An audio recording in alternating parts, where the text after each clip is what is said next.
Okay, I'll go ahead and start then. Good morning, everyone. I'm happy to go first, and I'm going to jump right into it so that we can stick on time. So the Y block is now part of history, but in the 6 years that passed since the decision to tear it down, there has been an ebb and flow to the debates over the building's significance for heritage management in Norway.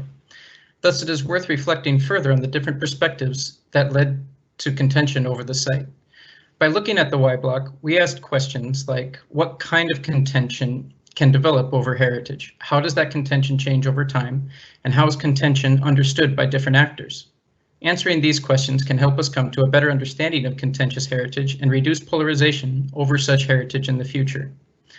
Today, we will talk about contention that arose due to different values connected with the Y block as a form of urban heritage in Oslo. The general consensus is that security concerns were the driving reason the Y block was torn down and the government quarter redesigned. However, we wanted to look more closely at these issues through a detailed analysis of media debates and interviews with individuals connected to the Y block in various ways. Our research shows that 3 different forms of perceived and also acknowledged value, such as symbolic, architectural, and artistic value, is what drove contention over the site. We will explain a bit about these 3 values and also talk about how they were deprioritized or avoided by certain actors in a way that prevented the views of other actors from being considered in the decision-making process resulting in the demolition of the Y. We will conclude by suggesting some ways for approaching contention over heritage in the future.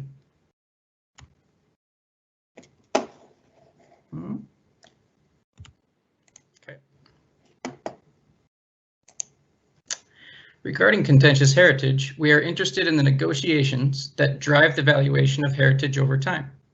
We feel that contentious heritage demonstrates how heritage is a social process, and research on such cases help us focus on how various stakeholders use heritage in distinct ways to construct different values. Many of the features of contentious heritage can also be seen throughout different aspects of contentious politics.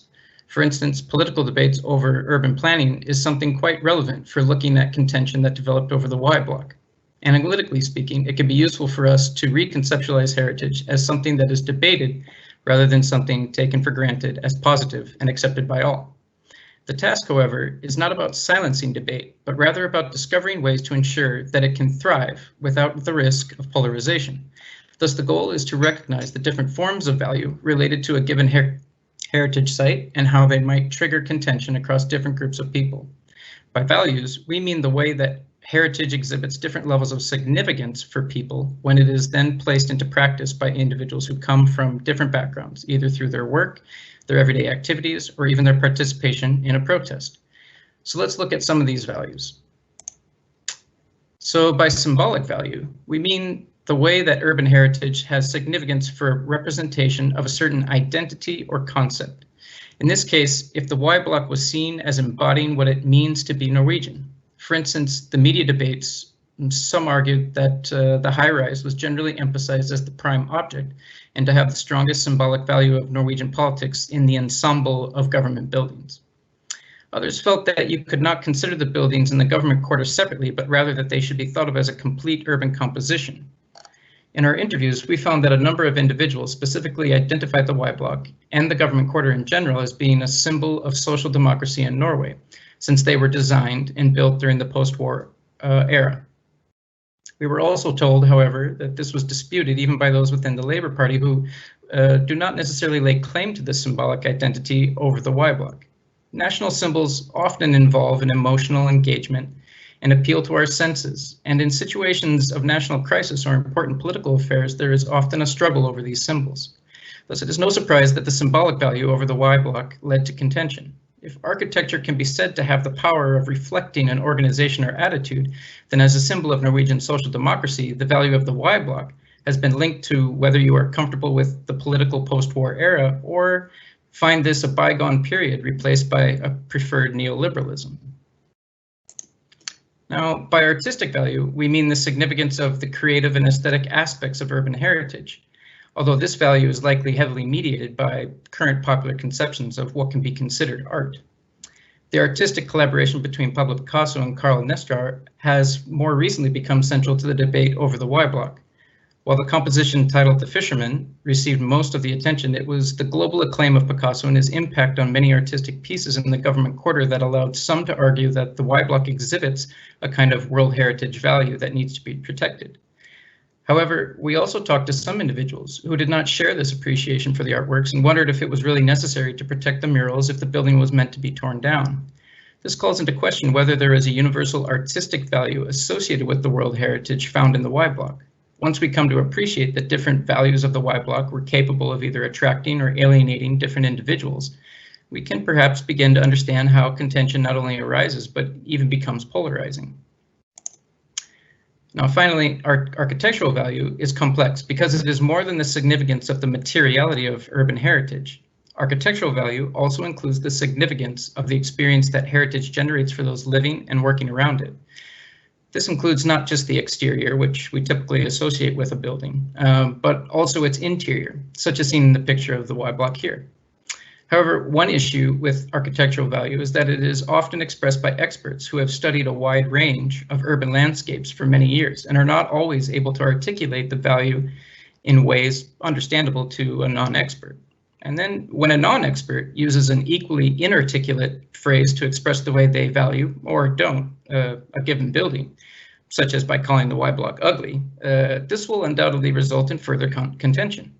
In fact, there was an attempt to formally preserve the Y Block as a site of urban architectural heritage in 2011, just months before the July 22nd attack.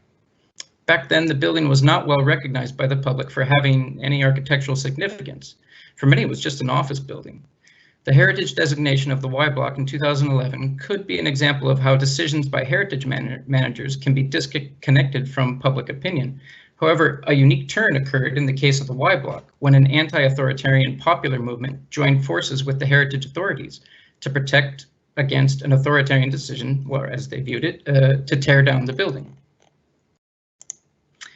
So this shift in the discourse over the Y Block is important, and we'll return to it in a moment. But the historic shift in the urban context is equally important.